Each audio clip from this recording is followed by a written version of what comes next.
2003 Ford F250 Super Duty with 7.3 liter diesel. We're gonna be doing an oil change. Got my oil here. Tella T6. Use your favorite kind of oil. Use your favorite oil filter. This is a Motorcraft. AutoZone is 11 bucks. Dealer, it'll be 22 bucks. You need 15 quarts. This is way over 15 quarts here, but I'll have some for the next time I do an oil change. Now we're gonna move underneath the truck. All right, now we're going underneath the truck here. Got my piece of cardboard. Make sure you have an oil pan that'll at least hold 15 quarts of oil. This one right here, I think, holds 16, so we'll be cutting it close. But I just went in on the driver's side underneath. Easy access, no jacks, no nothing. The drain nut here is a 19 millimeter. I'm going to remove that.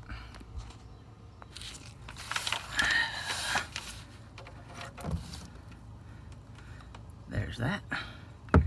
While that's draining, here is the oil filter right next to the pan. How convenient is that? What I'm gonna do is I'm gonna take a punch. I'm gonna punch a hole in the bottom of it to allow the oil to drain out before I unscrew it and the oil falls from up there and gets all over your hand. All right, while the oil's draining, I went and grabbed my hammer and my punch. You could use a nail, anything pointy to poke a hole in the bottom of the oil filter. It's not real tough. But as you can see, that's about finished draining. I'm gonna go ahead, pound a little hole in the bottom of that with the hammer and let that drain out. I'll be back. All right, hammered up in the bottom there. I'm gonna pull it out. Hopefully I went through all the way, and then when I pull it out, it'll start dripping. Yep, there it went, draining at the bottom into my pan. When that's finished draining, we'll remove this oil filter, righty-tighty, lefty-loosey, just like everything else.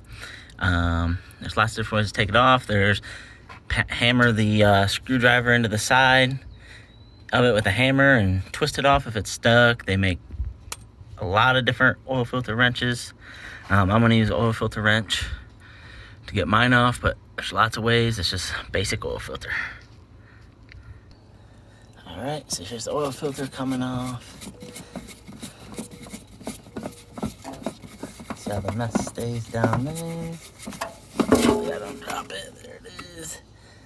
Turn her upside down.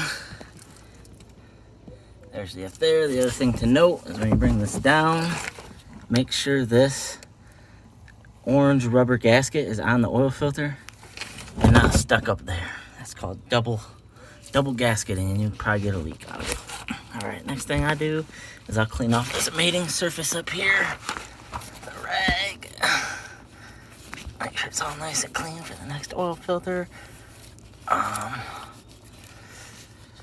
the drain plug, wipe that down. Before I put the drain plug back in, there is here's the drain plug.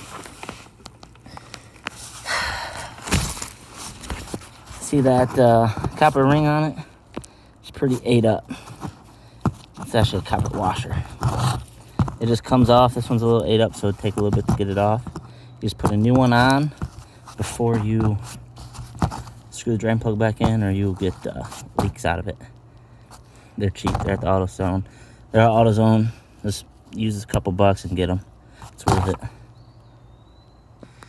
All right, now we're back up at the top of the truck. We got our drain plug reinstalled with our new copper ring. We got the old oil filter off. Now it's time to put the new one on. So here's the new one. This is a big giant oil filter. You want to make sure you fill this up with oil before putting it on. So I'll just leave it in the box like that. Open this big old jug up here. I'll see if I can do it one-handed. If not, we will nope, I'm not gonna be able to. It's too heavy. So what we're gonna do is I'll fill it up. You just dump it in this hole here till it's like 3/4 to full. I'm gonna fill mine up as much as I can. I'll be back when I'm done filling. All right, so as you can see now, I got oil in there. I filled it up. Yeah, remember there's a paper filter in there. It'll soak it up and the level will go down, so you gotta keep filling it up until it gets full. Next thing you want to do is take a little bit of this oil, rub it on the O-ring, get it nice and lubed up.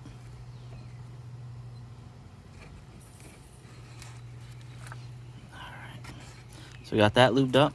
So now I'm not going to show you, because if you're watching this video, you're probably pretty competent on knowing where this goes. But it's just reverse order.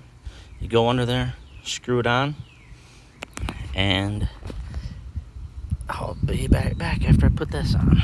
Alright, so I have it screwed up on there. I screwed it just to where it was snug. So when it's snug, you want to go to quarter to a half turn more. You don't want to crank this baby on there super tight, but you don't want it loose where it'll easily vibrate off. But a quarter to another half a turn, and that'll be it. I'll do that right now. Try to hold my camera while I'm doing it. Let's see what we got. Half, alright, that's it on that part. The bottom is all buttoned up. All we gotta do is go open that our oil. Alright, now we're back up top. Remove your oil cap. Put your funnel in. And remember, filling up 15 quarts. Alright, one of these big jugs down. In case you didn't know, this takes 15 quarts. There is 4 quarts in 1 gallon, so there's 10 quarts in one of these jugs. So now I just need to put half of this one in, and I'll be finished up. Put your cap back on, start your truck up, let it run, make sure everything's buttoned up, make sure you don't got no leaks for your drain plug or when you install that new copper gasket, and make sure your oil filter ain't leaking, make sure you got that up there nice and tight. Put your cap on, and that's it.